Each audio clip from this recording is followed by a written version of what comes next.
Hi! So today, magbubukas ako ng parcel and itong parcel na to ay gagamitin para sa makeover ng kwarto. Yes, kwarto na naman. Lilipat na naman kami ng kwarto. And dahil nga busy ang daddy, hindi ko naman maiwanan yung mga bata and may newborn pa ako. So, nag-order na ako sa TikTok shop. Buti na lang may TikTok shop. Thank God. So, in-order ko tong mga roller, lagay ng paint, yung paint mismo, and meron din na liha na hindi ko naman nagamit. And syempre, bago kang mag-paint, dapat magre-research ka muna kung anong mas maganda or the best na i-paint dun sa wall. So, ito kinuha ko pang wall and pang ceiling na siya. Tapos, bumili na rin ako ng pang cornesa and then yung mga brushes na to, yung small size and meron din yung large size para kapag sa mga edges, hindi siya abot.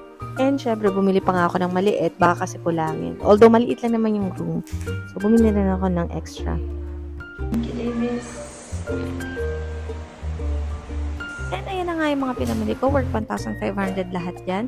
So, make sure lang na water-based yung bibili nyo para hindi masakit sa ilong and magamit nyo agad yung... Ito pala yung look ng room bago mapinturahan. So, gray siya. Maganda naman siya. Kaso nga lang, mas gusto ko na white para sa stimulation ng eyes ng newborn namin.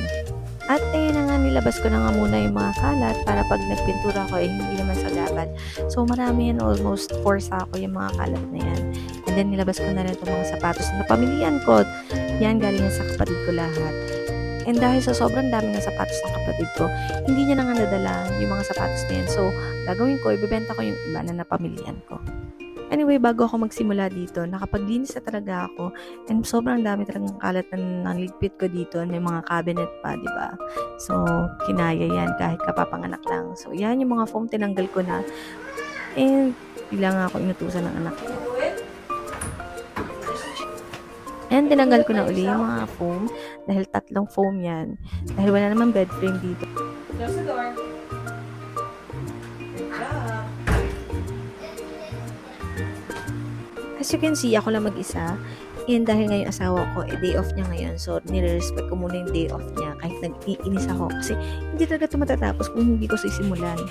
Tsaka kahit naman ng dalaga pa kami na talaga nag-makeover kami, nagpipintura ng kwarto namin, ng bahay, para din makatipid dito.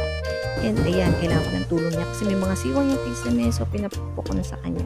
At nagsimula na naman ulit ako maglinis. And nagsimula na nga ako mag-first coating. And ang saya lang, di ba? Parang ka na naglalaro.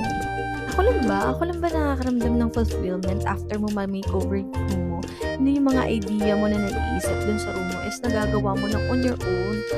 Aside from nakatipid ka na nga, nagawa mo nga yung mga gusto mong gawin na walang nagmamando sa'yo na kung ano yung gagawin mo sa gantong bagay, di ba?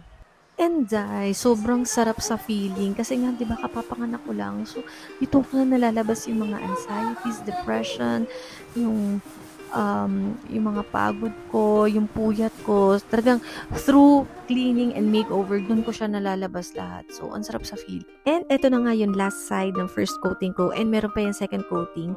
So eto na yung buong look ng first coating ng room. And nagsimula din ako mag-paint sa ceiling. So yan, hindi ko na na-video. Yan yung ceiling, di ba? Ang ganda. Para na siyang uling bago. And ayan na, finally done. And this is the other side. Tada, thank you, bye!